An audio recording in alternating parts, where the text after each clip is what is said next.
Hello everyone, मैं अमित वर्मा आप सभी लोगों का स्वागत करता हूं कार्बो केमिस्ट्री क्लासेस में। तो कंटिन्यू करते हैं आज की class. Hello everyone, welcome back to the carbo chemistry classes. तो आज हम लोग कंटिन्यू करेंगे पीजीटी केमिस्ट्री लेक्चर सीरीज का लेक्चर नंबर 5 और इस लेक्चर नंबर 5 में हम टोटल 5 प्रॉब्लम सॉल्व करेंगे जो कि यूपी पीजीटी 2016 में पूछी गई थी। तो जो हमारी पहली प्रॉब्लम है, ये आपके कुछ मॉलिक्यूल्स दे दिए गए हैं और पूछा गया है कि इनके स्टेबिलिटी ऑर्डर क्या होगा, उनका डिक्रीजिंग ऑर्डर ऑफ स्टेबिलिटी क्या होगा, ये पूछा गया था।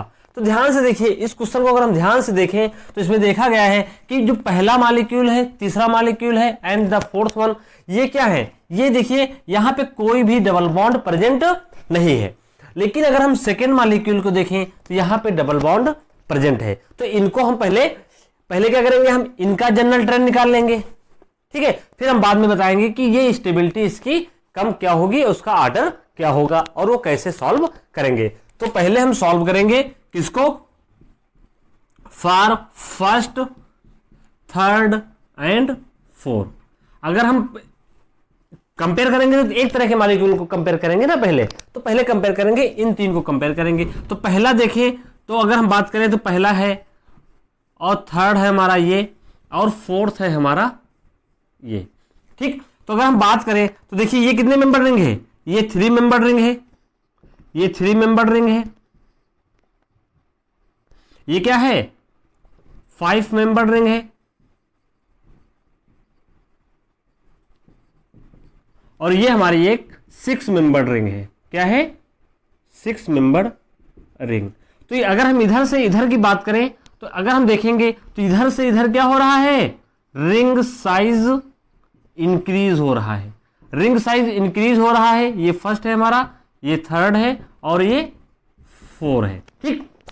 तो अगर हम बात करें जब इधर से इधर रिंग साइज इंक्रीज करता है तो इनके मॉलिक्यूल में जो स्ट्रेन है, स्ट्रेन क्या होता है, डिक्रीजेस, स्ट्रेन डिक्रीज करता है। जैसे ही मॉलिक्यूल में देखिए ये प्रोपेन है, अगर इसकी बात करें तो इसमें जो एंगल स्ट्रेन होगा वो 109 डिग्री से क्या होगा, ये लगभग 60 डिग्री होगा, तो उसमें बहुत ज्यादा स्ट्रेन होगा। यहाँ पे क्या होगा, यहाँ पे स्ट्रेन कम होगा। तो बेयर स्ट्रेन थ्योरी क्या कहती है, जैसे जैसे हम रिंग साइज इंक्रीज करते हैं स्ट्रेन क्या होता है, मॉलिक्यूल में कम होता है। स्ट्रेन का मतलब खिंचाव क्या होता है, कम होता है। स्टेबिलिटी क्या होती है, स्टेबिलिटी क्या होती है, डिक्रीजेस। स्टेबिलिटी क्या करती है, इंक्रीजेस। स्टेबिलिटी इंक्रीजेस करती है। ये कौन कहता है, ये हमारी एक बेयर स्ट्रेन थ्योरी है, ये वो कहती है, ठीक है। सबको पता होगा बेयर स्ट्रेन थ्योरी के बारे में। अब एंगल स्ट्रेन पे नहीं जा रहे हैं, इसको 109 डिग्री से कंपेयर करते हैं, इसमें 60 होता है, फिर इसको कंपेयर करते हैं, फिर इसको कंपेयर करते हैं, ठीक है। तो देखिए अभी क्वेश्चन के लिए इतना है कि जितनी छोटी रिंग स्टेबिलिटी उसमें क्या होगी, उतनी कम होगी और उसमें बेयर स्ट्रेन क्या होगा, उतना ज्यादा होगा। तो अगर हम कंपेयर करें तो हमारा जो फोर्थ होगा वो ज्यादा स्टेबल होगा थर्ड के compare, and third is compare to first. तो देखिए इसका नॉलेज हमें हो गया। तो अगर हम ऑप्शन की बात करें तो देखेंगे कि स्टेबिलिटी ऑर्डर देखिए, इसमें देखिए फर्स्ट का बता दिया गया थर्ड और फोर्थ से, यानी ये ऑप्शन तो पहले ही कट गया। अगर आपको आ रहा था तो ये ऑप्शन आपका पहले ही कट गया। हम इस पे भी बाद में आएंगे, पहले हम ऑप्शन एलिमिनेट करना सीखते हैं। देखिए फिर क्या होगा, अगर हम बात करें कि यहां देखिए, यहां पे फर्स्ट भी बताया है, थर्ड से ज्यादा बताया है और फोर्थ से, ये भी ऑप्शन एलिमिनेट हो गया, ठीक।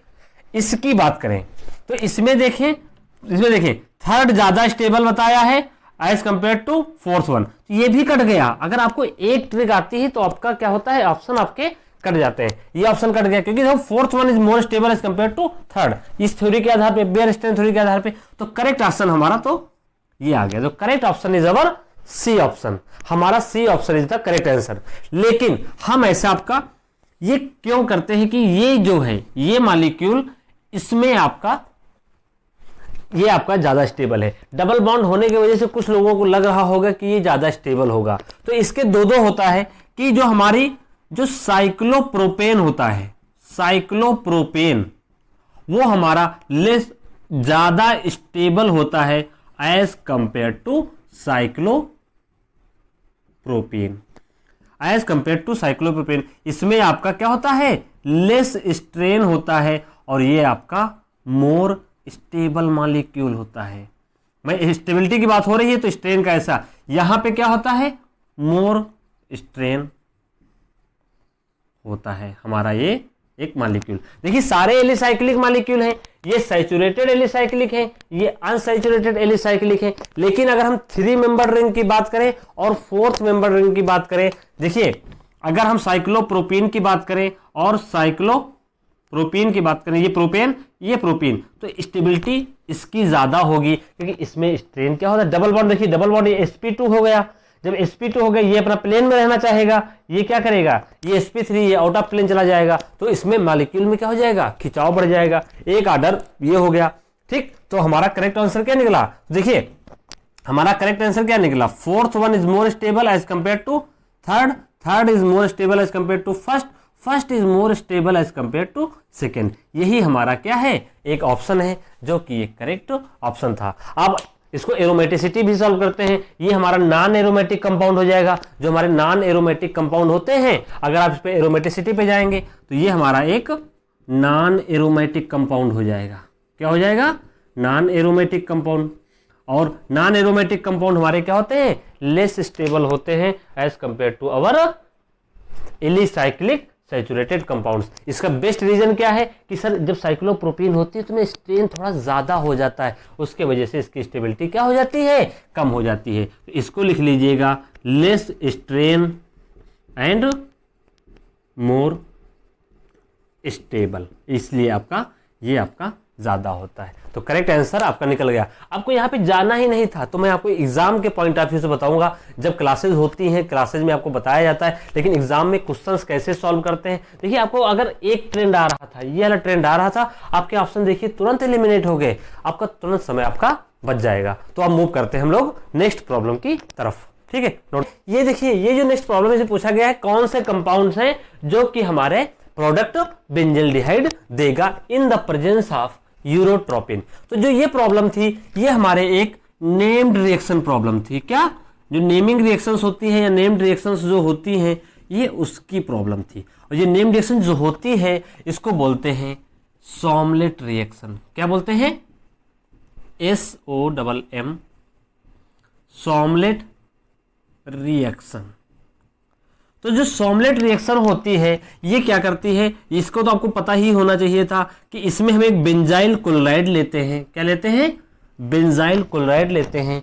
इसको हम ट्रीट करते हैं किसी भी यूरोट्रोपिन से, यूरोट्रोपिन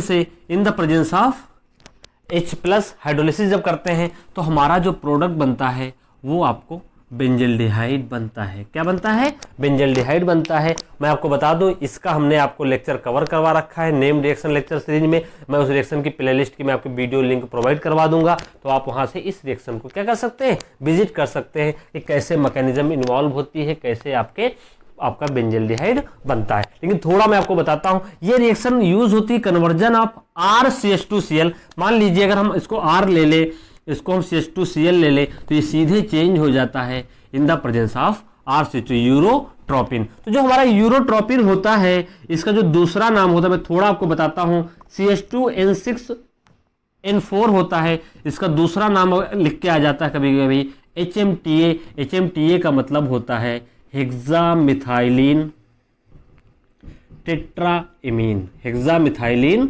टेट्राएमीन। ये आपका रिएक्शन में यूज होता है। और जो हमारा ये HMTA होता है, आपने इंटर में रिएक्शन पढ़ी होगी, ये इसको जब हीट करते हैं हम 6CH2 फॉर्मेल्डिहाइड के मॉलिक्यूल से 4 अमोनिया के मॉलिक्यूल को जब क्या करते हैं, हम हीट करते हैं, तो हमारा एक यूरोट्रोपिन मॉलिक्यूल बनता है। इसी को हम लोग HMTA बोलते हैं। तो ये एक नेम रिएक्शन होती है, सॉमलेट रिएक्शन। बाकी हमारी जो मैं आपको लिंक प्रोवाइड करूंगा, आप उसमें इसके मैकेनिज्म कैसे कन्वर्ट होता है आप उसको यहां से विजिट कर सकते हैं। अगर आपको कोई कंफ्यूजन होगा आप कमेंट सेक्शन में लिख सकते हैं, मैं इसको क्या करूंगा, रिजॉल्व कर दूंगा, ठीक है। सॉमलेट रिएक्शन, इसको कंफ्यूज नहीं करना होता है किससे, सॉमलेट हॉसर रीअरेंजमेंट से। ये सॉमलेट रिएक्शन है, PGT 2016 में पूछी गई थी, बहुत ही अच्छी रिएक्शन थी। तो the correct answer is our benzyl chloride. क्या, बेंजाइल क्लोराइड है, ठीक है। इसका स्क्रीनशॉट ले लीजिए, फिर नेक्स्ट प्रॉब्लम की तरफ मूव करते हैं। प्रॉब्लम है, ये दे दिया गया था कि आपको एक मॉलिक्यूल दे दिया गया था, जिस मॉलिक्यूल का क्या नाम था, एसिटिलीन था। इसका नाम क्या होता है, सबको पता होता है कि ये एक एसिटिलीन है। और ये ETMGBr क्या होता है, एक ग्रिग्नार्ड रीजेंट होता है, ग्रिग्नार्ड रीजन, इसको जब हम ईथर से ट्रीट किया तो हमारा प्रोडक्ट पी क्या बनेगा, वो हमारे पी के 4 ऑप्शंस दिए गए थे। तो इसको हम कैसे सॉल्व करते हैं, देखिए इसका अगर हम थोड़ा बैकग्राउंड लेते हैं, देखिए ग्रिग्नार्ड रीजन की, तो मैं पूरे पे नहीं जा रहा हूं। जब कभी भी ग्रिग्नार्ड रीजन की रिएक्शन, मान लीजिए अगर आपने इथेनॉल से, अगर मान लीजिए कोई एल्कोहल से रिएक्शन लगा दी और आपने अगर RMgX लगा दिया, RMgX से रिएक्शन लगा दिया, तो पता है ये प्रोटॉन कैसा होता है, ये आपका प्रोटॉन एसिडिक होता है और यहाँ पे ये प्लस होता है, ये आपका माइनस होता है। ये मैं अभी बताता हूँ, ये इसमें काम आएगा। तो क्या बनता है, यहाँ से ये R यहाँ से क्या करता है, ये प्रोटॉन अपसाइड कर लेता है, हमारा क्या बन जाता है, एल्केन बन जाता है, ठीक, एल्केन बन जाता है। और साथ में हमारा ROMgX हमारा एक प्रोडक्ट बनता है, ठीक है। तो ये प्रोटॉन देखिए एसिडिक इन नेचर होता है। तो बिल्कुल सेम क्वेश्चन हमारा ये वाला है। तो अगर हम बात करें सेम क्वेश्चन कैसे हुआ, देखिए ये मॉलिक्यूल एसिटिलीन है, ठीक, ये जो एसिटिलीन है यहां पे अगर देखें तो ये हाइब्रिडाइजेशन क्या होता है इसका, sp होने की वजह से यहां पे इसका 50% क्या होता है, एस करेक्टर होता है। क्या होता है, 50% एस करेक्टर। 50% एस करेक्टर होने की वजह से ये क्या हो जाता है, मोर इलेक्ट्रोनेगेटिव। जब ये मोर इलेक्ट्रोनेगेटिव हो जाता है तब ये क्या हो जाता है, ये जो H है यहाँ से H+ के रूप में निकलता है और ये आपका एसिडिक हो जाता है। ये प्रोटॉन कैसा हो जाता है, एसिडिक हो जाता है। हाइड्रोकार्बन एसिडिक नहीं होते, ज़्यादा नहीं होते, लेकिन जो हमारा एल्काइन होता है एसिटिलीन, इसमें बहुत ज़्यादा एस करेक्टर होने की वजह से ये इलेक्ट्रोनेगेटिव ज़्यादा हो गया तो ये एसिडिक हो जाता है। और जब हम कभी भी इसको हम ट्रीट करते हैं, ग्रिग्नार्ड रीजन, इन्होंने यहाँ पे ग्रिग्नार्ड रीजन इथाइल लिया है, मैग्नीशियम लिया है और आपका इस तरह से, तो देखिए ये H+ होगा, ये प्लस के फॉर्म में रहेगा, ये प्लस के फॉर्म में रहेगा, ये माइनस, ये माइनस, ऐसे तो रहेगा। तो क्या होगा, साल्ट को देखिए ये माइनस ये प्लस, सबको पता है ग्रिग्नार्ड रीजन में ये होता है। तो जो इसमें प्रोडक्ट बनेगा वो आपका ETH यहां से निकल जाएगा, ठीक। अब बाकी क्या होगा, जो हमारा एसिटिलीन मॉलिक्यूल है, देखिए एसिटिलीन, ये यहां से MgBr यहां से क्या हो जाएगा, आपका साल्ट के फॉर्म में एग्जिस्ट करेगा। तो उसने मेन प्रोडक्ट ना पूछ के क्या पूछा था, उसका जो एडक्ट प्रोडक्ट, ये बाई प्रोडक्ट जो बनते हैं हमारे रिएक्शन में, क्या हो रहा था, पूछ लिया था। तो यहाँ पे तो हमारा इथेन बन जाएगा, क्या बन जाएगा, यहाँ पे तो हमारा इथेन बन जाएगा। लेकिन जो बाई प्रोडक्ट इसने पूछा था, तो बाई प्रोडक्ट क्या बनेगा इस रिएक्शन का, ये वाला। तो रिएक्शन को बहुत ध्यान से देखना होता है कि उसने क्या पूछा है। इस बार उसने क्या किया, जो मेन प्रोडक्ट ना पूछ के क्या पूछ लिया, ये वाला। हो सकता है इस बार आप एग्जाम देने जा रहे हो तो ये वाला पूछ ले कुछ इस तरीके से। बस आपको याद रखना, जो भी प्रोटॉन एसिडिक होगा वो हमेशा एल्काइल पार्ट से जाएगा, ग्रिग्नार्ड रीजन के एल्काइल पार्ट से जाएगा। यही तो एल्काइल पार्ट होता है ग्रिग्नार्ड रीजन का, उससे आपका अटैच होगा, ठीक है। इसको नोट डाउन कर लीजिए, फिर नेक्स्ट प्रॉब्लम की तरफ मूव करते हैं। कि आपको 4 स्टार्टिंग सबस्ट्रेट दे दिए गए हैं, पूछा गया है कौन सा जो कि रीमर-टीमैन रिएक्शन देता है, ठीक है। तो रीमर-टीमैन रिएक्शन की अगर हम बात करें तो रीमर-टीमैन रिएक्शन होती क्या है, कहीं भी कोई भी एरोमेटिक कंपाउंड होगा, क्या आपको मैं बताता हूं, कोई भी एरोमेटिक कंपाउंड होगा। अभी यहाँ पे थोड़ा एरोमेटिक कंपाउंड होगा, CPD का मतलब कंपाउंड, जब उसको हम कभी भी क्लोरोफॉर्म और KOH से या NaOH से ट्रीट करते हैं तब वो आपके कंपाउंड में, मान लीजिए एरोमेटिक कंपाउंड, मान लीजिए कुछ ऐसा है, मान लीजिए एरोमेटिक कंपाउंड आपका क्या है, ये आपका R होना चाहिए, ठीक है। इस तरह का एरोमेटिक कंपाउंड है। तो क्या होता है, जब इस पर रिएक्शन हम लगाते हैं, इसको जब हीट करते हैं तो हमें पता है आपका यहाँ पे एक R ग्रुप लग जाता है। एक जनरल रिएक्शन ये होती है, ठीक है, ये आपकी एक जनरल रिएक्शन हो जाती है, ये आपका एक फॉर्माइलेशन हो जाता है इस तरह के रिएक्शन में। तो अगर हम रीमर-टीमैन रिएक्शन की बात करें, देखो ये क्वेश्चन सॉल्व कैसे होगा। तो रीमर-टीमैन रिएक्शन की अगर हम बात करें तो जो इसमें इंटरमीडिएट बनता है, क्या बनता है, इंटरमीडिएट बनता है, वो आपकी क्या होती है, एक कार्बीन होती है, कार्बीन होती है। और सबको पता है कि कार्बीन कौन सी बनती है, CCl2। मैकेनिज्म नहीं जा रहे हैं, इस क्वेश्चन को कैसे सॉल्व करेंगे। तो जो हमारी कार्बीन्स होती हैं ये एक इलेक्ट्रॉन डिफिशिएंट स्पीसीज होती हैं। क्या होती है, एक इलेक्ट्रॉन डिफिशिएंट स्पीसीज होती हैं। तो ये रिएक्टिव स्पीसीज है और ये जब इलेक्ट्रॉन डिफिशिएंट है तो ये reacts with reacts with electron rich species, ये इलेक्ट्रॉन रिच स्पीसीज से रिएक्ट करेंगी, then form benzaldehyde, then introduce CHO group in molecule. इस क्वेश्चन को सॉल्व कर रहे हैं तो क्या होता है, जो रीमर टीमैन होता है लिखता है कि introduction of formyl group in aromatic compound in the presence of chloroform and KOH, जहाँ पे CHO ग्रुप का क्या हो जाता है, इंट्रोडक्शन हो जाता है। लेकिन कंडीशन क्या होती है कि जो इसमें इंटरमीडिएट बनता है वो हमारा CCl2 होता है, वो एक इलेक्ट्रॉन डिफिशिएंट स्पीसीज होती है, तब वो रिएक्ट करेगी किससे, इलेक्ट्रॉन रिच स्पीसीज से, यानी वो रिएक्ट करेगी कैसा, एरोमेटिक कंपाउंड होगा। एरोमेटिक कंपाउंड वो कैसा होना चाहिए, इलेक्ट्रॉन रिच। इलेक्ट्रॉन रिच का मतलब उस पर इलेक्ट्रॉन डोनेटिंग ग्रुप जरूर लगे होने चाहिए। इलेक्ट्रॉन रिच यानी बेंजीन रिंग के ऊपर क्या लगे होने चाहिए, इलेक्ट्रॉन डोनेटिंग ग्रुप। तो आइए बात करते हैं। ये देखिए बेंजोइक एसिड है, सबको पता है, ये आपका -I ग्रुप होता है। क्या, -I, या इसको बोलते हैं -M, सबसे अच्छा कि -M ग्रुप है। ये -M ग्रुप होने की वजह से यहाँ पे इलेक्ट्रॉन डेंसिटी क्या करेंगे, ये डिक्रीज करेंगे, ये इलेक्ट्रॉन डेंसिटी डिक्रीज करेंगे, इसलिए -M ग्रुप कभी भी रिएक्ट नहीं करते। अगर बात करें हम C की, तो देखिए ये आपका भी इसके साथ कॉन्जुगेशन में है और ये CHO है, ये सिनेमल्डिहाइड है। सिनेमिक एसिड का अगर एसिड होगा तो OH हो जाएगा। सिनेमल्डिहाइड ये भी कैसे होते हैं, -M, यानी ये भी क्या करेंगे, रिंग को क्या करेंगे, डीएक्टिवेट करेंगे, यानी ये भी सुटेबल नहीं है।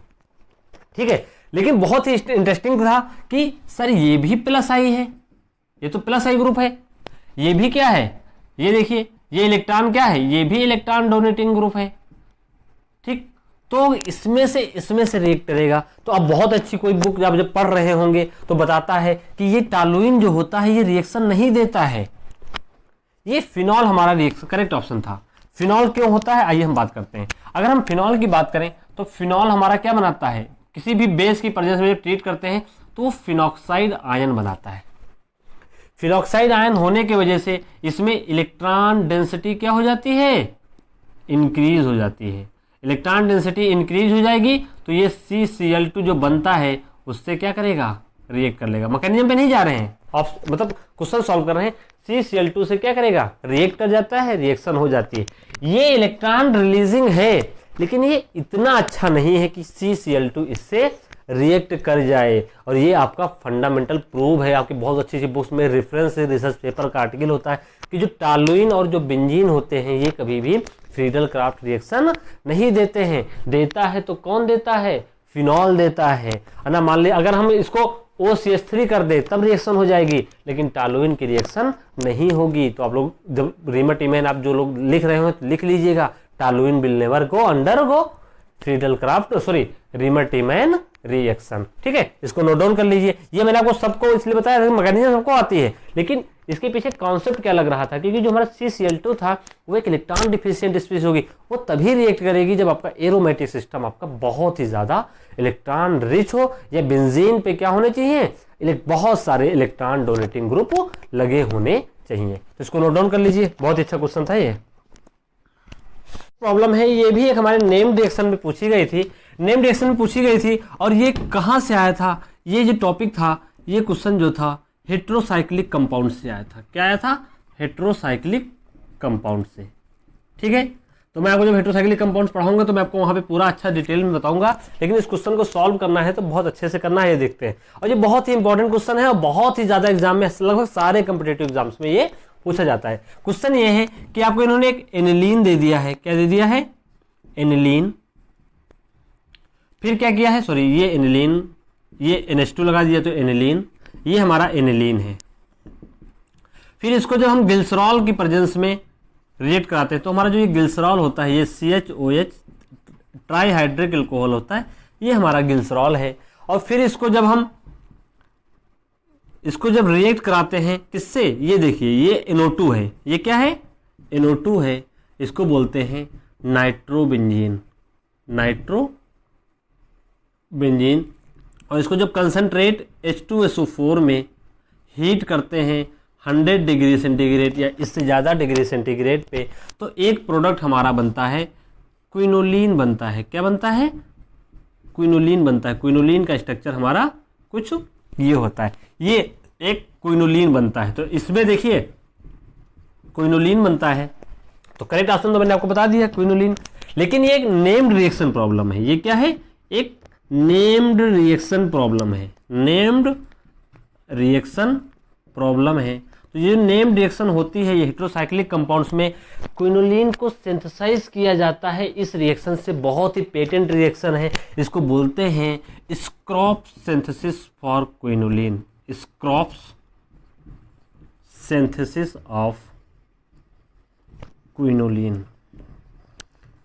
आप कहीं भी देखेंगे, कोई भी बुक देख लीजिएगा हेटेरोसाइक्लिक कंपाउंड का, छोटा सा अगर भी दिया है क्विनोलिन के बारे में दिया है, तो आपको 100% ये दिया जाएगा कि ये क्वेश्चन आपका एग्जाम में जरूर होगा। क्यों इंपॉर्टेंट होता है कि देखिए जो ये ग्लिसरॉल होता है, इसमें नाइट्रोबेंजीन जो डाला जाता है, इसका एक अलग रोल होता है ना। यहाँ पे फेरस सल्फेट नहीं लिखा, फेरस सल्फेट का भी यूज होता है, ग्लिसरॉल और एनिलीन, और एक बहुत ही अच्छा हेटेरोसाइक्लिक कंपाउंड बनता है। हेटेरोसाइक्लिक कंपाउंड की एक अलग इंपॉर्टेंस होती है हमारे मेडिसिनल केमिस्ट्री में, हमारे डेली लाइफ में इसका बहुत ही ज़्यादा यूज होता है। इसलिए आपके ये रिएक्शन बहुत ही ज़्यादा इंपॉर्टेंट है। तो इसको क्या करेंगे, जब हम आपको हेटेरोसाइक्लिक कंपाउंड्स पढ़ा रहे होंगे तब मैं आपको यहाँ पे उसका डिटेल बताऊंगा कि इसका रोल क्या होता है, और रीजन्स जो होते हैं उनका रोल क्या होता है, फिर ये H2SO4 का काम क्या होता है, फिर इसमें माइकल एडिसन का स्टेप भी साथ में इन्वॉल्व होता है, बहुत सारा इन्वॉल्व होता है। तो मैं आपको वहाँ पे बताऊंगा। अभी के लिए बस इतना समझ लीजिए कि जब हम एनिलीन और ग्लिसरॉल को हीट करते हैं